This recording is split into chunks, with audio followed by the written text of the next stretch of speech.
that he was trying to play hardball and trying to provoke and trying to incite India. Donald Trump, whatever his minions might have said, his cabinet might have said, he was always, on the face of it at least, extremely friendly to Prime Minister Modi. He never said a word out of line, sir. That this is a case book study of how to deal with Mr. Trump. Acidic comments coming out of the US. We didn't like it one bit. We don't like being spoken to like that. But there was absolutely no response from either Dr. Jaishankar or Prime Minister Modi or anybody else. India just kept quiet. Do you think that was the right thing to do?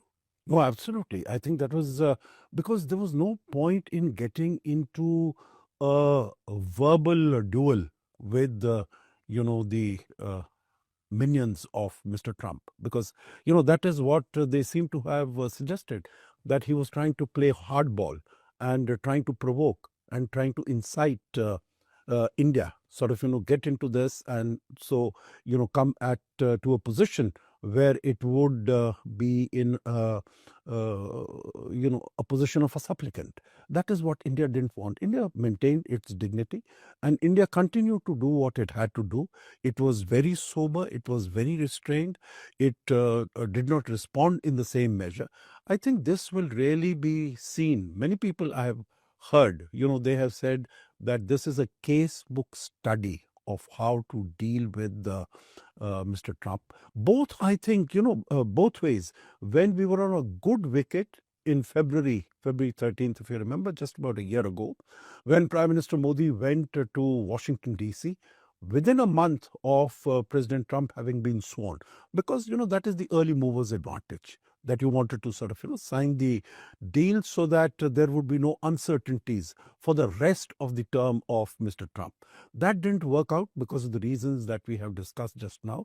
But when there was this pushback against India, I think India played its cards beautifully. And many other countries are also thinking, those who went down literally on their knees, currying favor with Mr. Trump, that this is the way to deal with him and to stand up straight, because even the other countries, even as far as the European Union is concerned, they thought that they had been able to buy peace in the area of trade for the next 3 years. That was just a mirage. Not true, sir. Not true, because he imposed these 10% additional tariffs on 8 countries which were not supportive of his Takeover of Greenland, sir. takeover of Greenland. Absolutely. So one question which I want to, which is really, tickled me in my mind.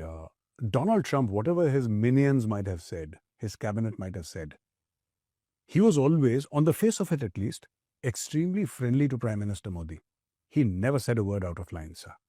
And of course, neither did Prime Minister Modi. It's not in our culture otherwise, or even our diplomatic culture, to get into a sort of a slanging match with somebody. But Donald Trump, he's made these comments about so many people, about Mark Carney, about Keith Starmer, about Putin, about everybody. But he has always been extremely polite and holding himself back, if I may say so, while speaking about Prime Minister Modi. Why did that happen? Where is that key differential, sir?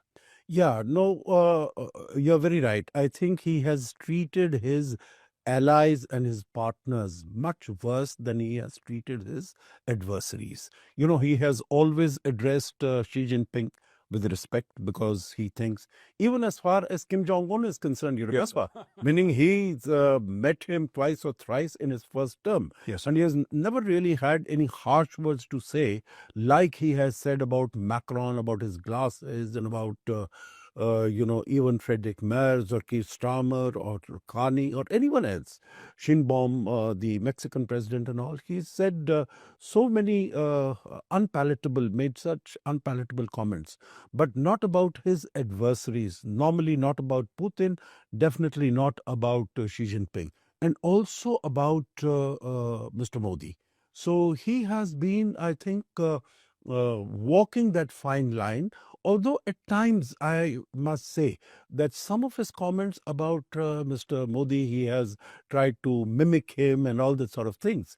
They do give this impression that he's trying to be patronizing. But I think as far as we are concerned, we have taken it in our stride, because basically what India and the Indian leadership and Prime Minister Modi particularly, they have been focused on is national interest. National interest is supreme. And that is what has really, been at the back of mind as to how do we take our conversation with the United States forward. It doesn't help, it doesn't pay to get upset and angry and lash back or something, or respond in equal measure.